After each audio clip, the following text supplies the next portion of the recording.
All right, so I wanted to talk to you guys a little bit today, and I'm not picking on you by any means, Ren, but we're going to talk about sodium. I was just looking back through some things from the week. I think sodium would be a good topic to talk about, mainly because that was one of the big things that a lot of people not really get confused on, and it doesn't relate to a lot of you here, but like so for last week. At the at the show, there's always water manipulation, salt manipulation, potassium manipulation, things like that. And this isn't really talking about that in general, but it just made me think of okay, salt or sodium is one of the, and they're not mutually exclusive, by the way, and we'll talk about that in a minute.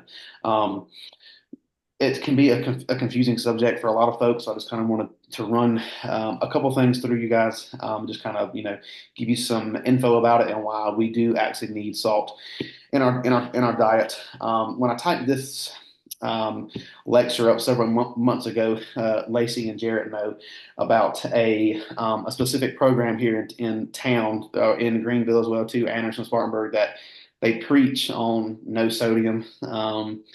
What happens when you go from eating a very high sodium diet to a no sodium diet over a week span? You're going to lose 8 to 10 pounds. They got that hook buried in you, and then you sign that year long contract, and you're hooked. Um, and that's kind of why that I wrote this whole article, and we'll kind of dive into it from there. So sodium, why is it important for us to consume? So first off, let's talk about what it actually is. So salt or sodium chloride, and note they aren't the same thing, and we'll get into that here in a minute. But so sodium chloride is a mineral that comes from evaporated seawater, or it's mined from deep within the earth. To a lot of people, salt is nothing more than an ingredient that you add to your food, but it's essentially a lot more than that. I don't know if you guys have ever heard the saying, water follows salt, salt follows water.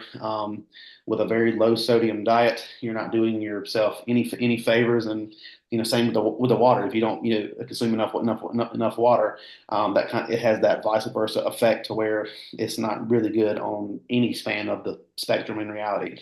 So you 100% need salt in your diet. Now, how much that's going to differ, from person to person, and it all depends on any, pre-existing conditions that you may have, such as high blood pressure, and that's one of the biggest things that you got to be careful there. If you're known, to have high blood pressure issues, or your family has, uh, a history of high blood pressure, for sure, don't go drowning all of your meals in salt. It's just one thing that you should probably be a little more aware of from the average person, right?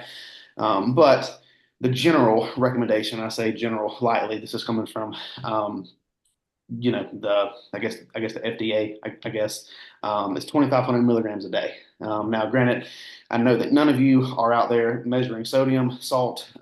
It's not that trivial for what we're doing now. For contest prep clients, it is. I have them weigh things out, down to the gram. It's hard to measure out milligram, style things. So we just do, it might be a half a gram in one meal, a half a gram in another meal, a full gram in another meal, things like that. But again, that's more tightly regulated and pushed toward the contest prep clients. But we say that 2,500 milligrams, but you guys know that humans go way over that. I mean, if you just get, I don't know, I couldn't tell you what a can of, like, I don't know, potato soup has in it. It's probably well over 1,000, 2,000 milligrams of sodium. It's in there to preserve it. That's what it's used for, for a little bit of taste as well too. But again, just one of those is almost your entire day serving. So salt helps a lot with bodily functions, and without it, you're hindering your body's ability to basically just function properly. The human body does require a small amount of sodium to conduct nerve impulses, contract and relax muscles, and maintain the proper balance of water and minerals within the body. That is why I say water follows salt, salt follows water. And again, I hate that I'm using these two words like they're interchangeable. They're not. And again, I'll explain that. And I think in all of our heads, salt and sodium kind of do mean the same thing. But again, just keep that in mind. They're not mutually exclusive. I have to keep reminding myself that myself. Um, anyway, so at the very least, you need at least 500 milligrams a day to carry out these daily functions. And that puts you, at your bare minimum, you need, 500 milligrams a day. That recommended 2,500 milligrams a day is 5 times that amount. Now that 500 milligram amount, that's to basically just do bodily, metabolic functions. Again, you need water. Salt follows water. Water follows salt. Just to have, to get your heart pumping. Just again, just basic metabolic functions. You just need just a little bit, not a ton, but a little bit. Um, and so if you were to spend a lot of time on that lower side of the spectrum, though, having too low of sodium can cause dehydration. Again, low sodium, low water, it follows each other. This can lead to, a rapid heart rate, rapid breathing, or even low blood pressure. That's why, I get a lot of, well, everybody who does check-ins, they take their blood pressure and their resting heart rate. If your fasted blood pressure is stupid low, the first thing that I'm going to ask you is, are you salting your meals? And 9 times out of 10, those people are like, well, no, I know that you said it inside of the thing to salt all of your meals, season all your meals, but I'm scared of salt. I'm like, well, salt it a little bit, and that's going to go up to a more healthy number. Again, people get in this less is more mindset. For sure, a lot of Americans could benefit from a lower blood pressure reading, but when you get too low, that's also dangerous as well too. Um, Now, such changes like this, such as the heart palpitations, a low blood pressure, things like that. When you have these instances and you're that low in sodium, you got to think back, like, all right, why is this stuff happening? And essentially this is happening because your body needs water and it needs electrolytes for your heart to pump, and without it, or even a very low amount, it cannot do it effectively. Hence why the heart is pumping faster. It's trying to make up for what's missing, and then that low blood pressure is going to go down because it's pumping it out so fast. Again, it's lower in volume, so that blood pressure is going to drop. And so, if you there was let's see, okay, there was a study that was recently published that claimed that people who ate on a lower sodium diet were more likely to suffer from cardiovascular disease and death. So, kind of circling back to what I was speaking to initially, and Ren would know, and Jacob too probably, where this gym is, or these gyms are. Um,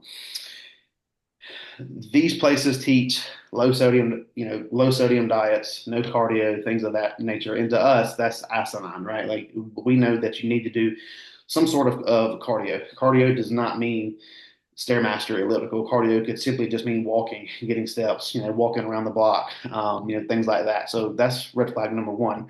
And then for two, just low sodium diet, just what we have talked about thus far.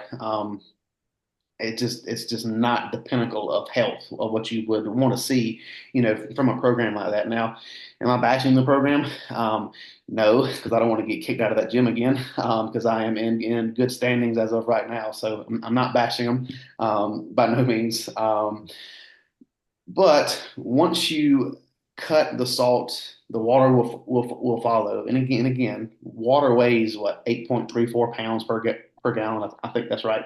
Um, is it any coincidence that once you take somebody who's eating a crap ton of salt, a very relaxed diet, to somebody that's going full throttle into a new training program, a new lifestyle, essentially, and they cut all that sodium out, they up their water intake, which is going to flush more sodium out.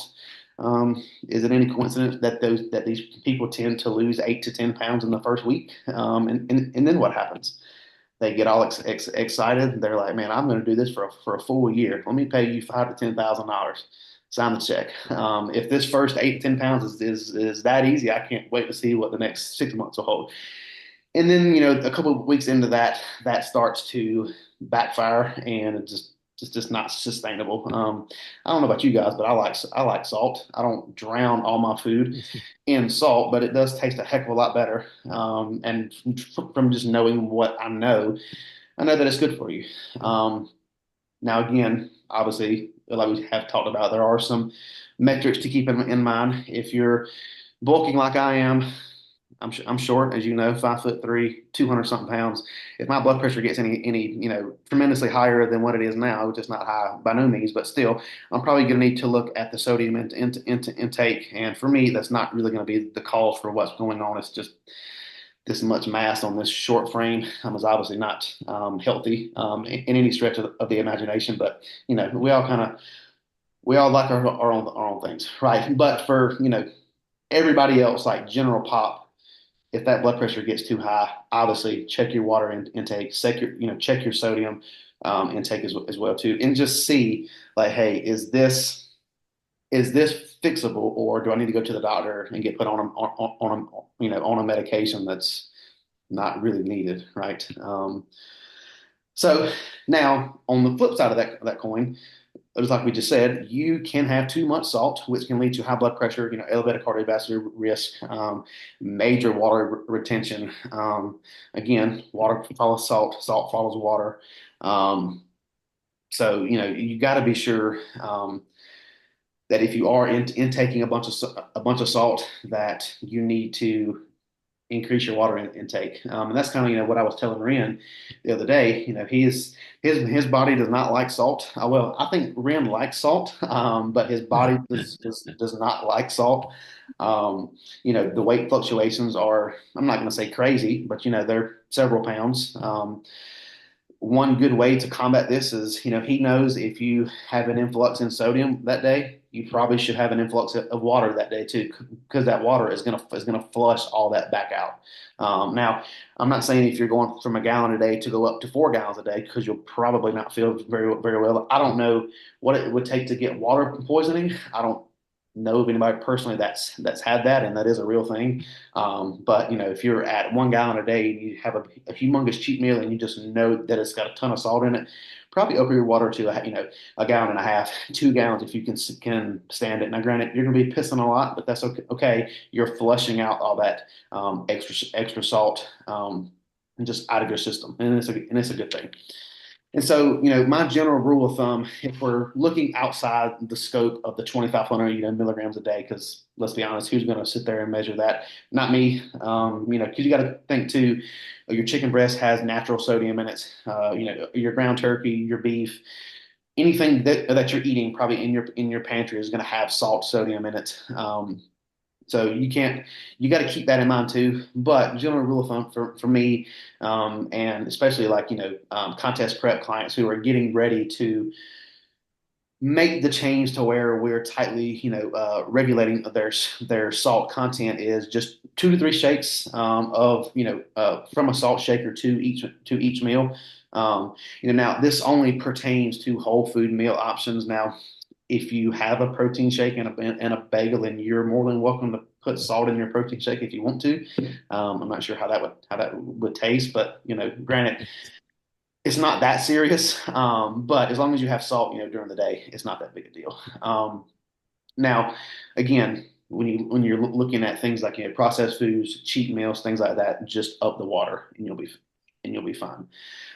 Now, for me personally, when I'm on prep, I like to have one of those little like twist things, so I can just tell like, all right, that's one twist, that's two twists, that's three twists, instead of just trying to get a salt shaker and just that's one, two, because it all falls to the bottom. And again, I'm just trying to be as, what's the word, consistent as I can with this kind of stuff. So now, some common misconceptions that a lot of people have, and let's finally circle to the question that I keep mentioning several times: are sodium and salt the same? No. Salt is made of sodium and chloride, so salt contains sodium. But again, a lot of people just use them interchangeably. And so when you eat salt or foods that contain salt, you consume sodium as well too. So salt is made from sodium and chloride, so salt contains sodium. So Now, is there a big difference in between the sea salt, the $10 sea salt at Walmart, the I don't know, I don't know, captured, Himalayan. captured from the oceans, the Persian Gulf, or like some like BS, like this high dollar, $10 bottle of salt, and just table salt. Sea salt comes from the ocean or saltwater lakes, and it's harvested from evaporated water. Table salt is usually mined and contains more additives such as like iodine. Now, both contains similar amounts of sodium, but they aren't exactly the same, which is why that you'll see some salts say, iodine free, things like that. Now, if we're looking at things like, like the pink Himalayan salt, and like regular salt, like table salt again, they're basically the same thing. They both contain, sodium chloride, and it's pink only because it has additional minerals that were left over from the evaporation process. Now, for me, in my intro workout shake, I do use a little bit of the pink salt, and there's no other rhyme or reason for that except that the Dollar Tree had big things of it for $1.25, and I'm like, there's no way that I'll find this anywhere else for $1.25. I'm going to buy every single bag that they got because at Walmart that same little 1 pound bag was like $7, and it was $1.25 at Dollar Tree. I'm like, cool, I will never run out of pink Himalayan salt again. So that's why I use it. If I'm out and about and traveling, just regular table salt works works fine. So outside of that, I know that was kind of a lot there at one time, but just kind of wrapping things up. Don't be afraid of salt. Salt is obviously your friend. Now, if it comes to the point to where every single meal, like the average American, and I've recently just heard this the other day. Have you guys ever heard what SAD stands for? SAD, the Standard Seasonal effect. American Diet. Oh, Yeah, I thought you were talking Standard about American. seasonal effect, system disorder. Well, yes, but if we're speaking about food and nutrition, and it's comical, but it is sad at the same time. The standard American diet, SAD, SAD, has God knows how much sodium in each of those meals. And I mean, even myself, like if I go, I mean, I have two free meals a week. I try to keep one of them on the cleaner side, and then the other one is us going to Mexican, and I get a steak quesadilla, with cheese in it. I mean, I don't have any control of how they cook that. My coach, tells me to go, so I go. But I can tell the next day if I don't drink enough water behind it, I feel like crap. And then in the gym the next day, I'm sweating profusely. So again, just upping that water intake helps out a ton. So, but anybody got any questions about sodium? It could be anything from the contest stuff that we did with Jennifer and Tillman, anything just in general, or just any questions in general about anything, I guess. So,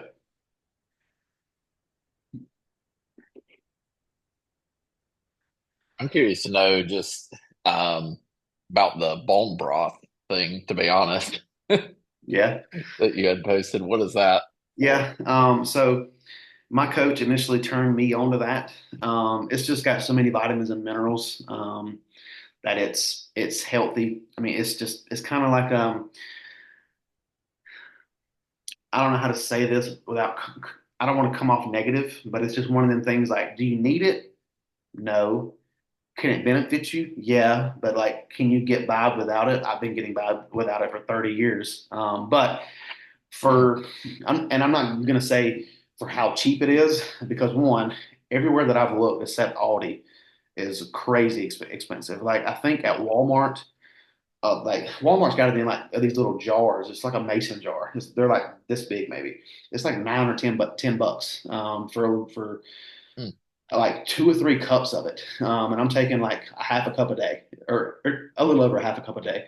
But Aldi has it for $2 and some change.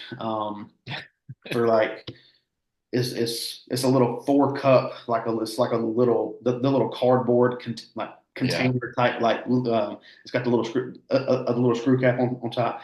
That's the cheapest place to find it.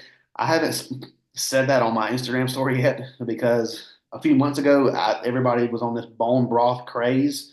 I think, well, maybe not a few months ago, but back when like the Liver King and all that stuff was hype, Yeah.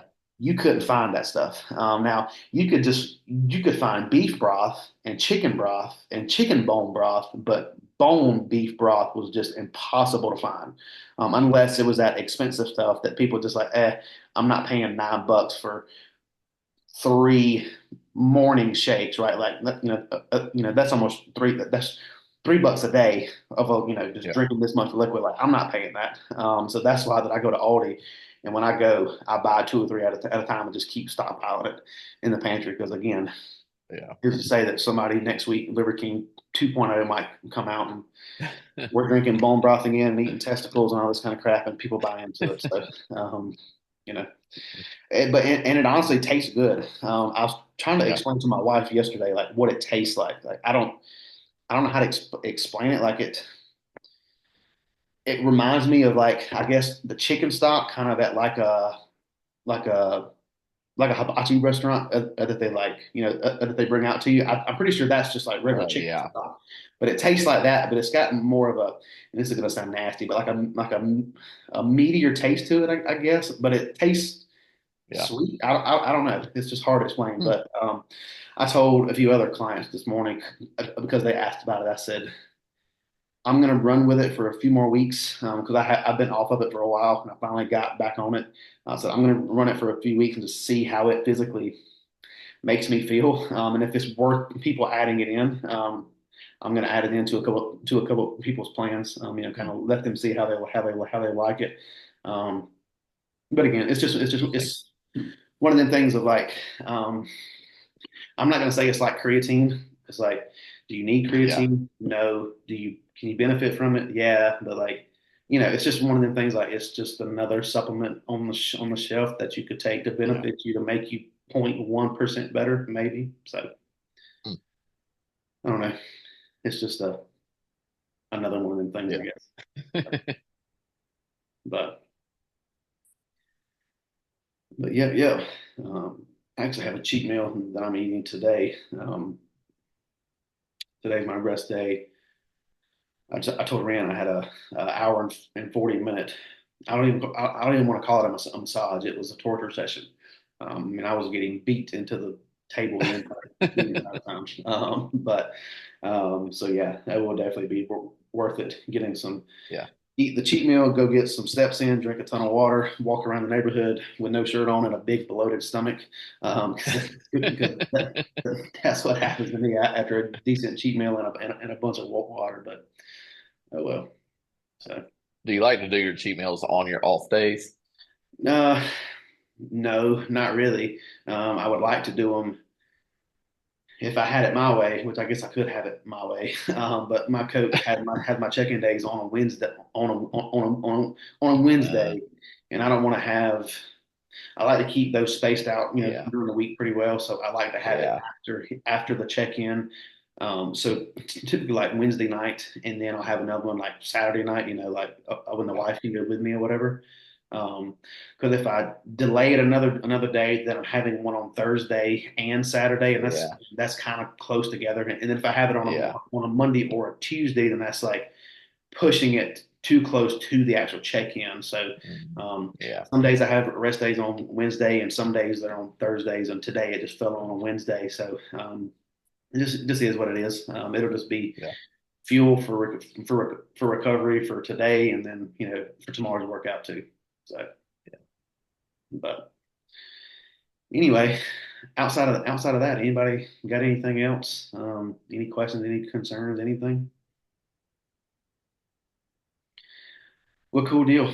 I got a couple check-ins left to finish up for the Wednesday people, and then we'll go from there. So, Yeah. but anyway, yeah, I'll talk to you guys soon, um, and we'll go from there. I hope you guys have a good day.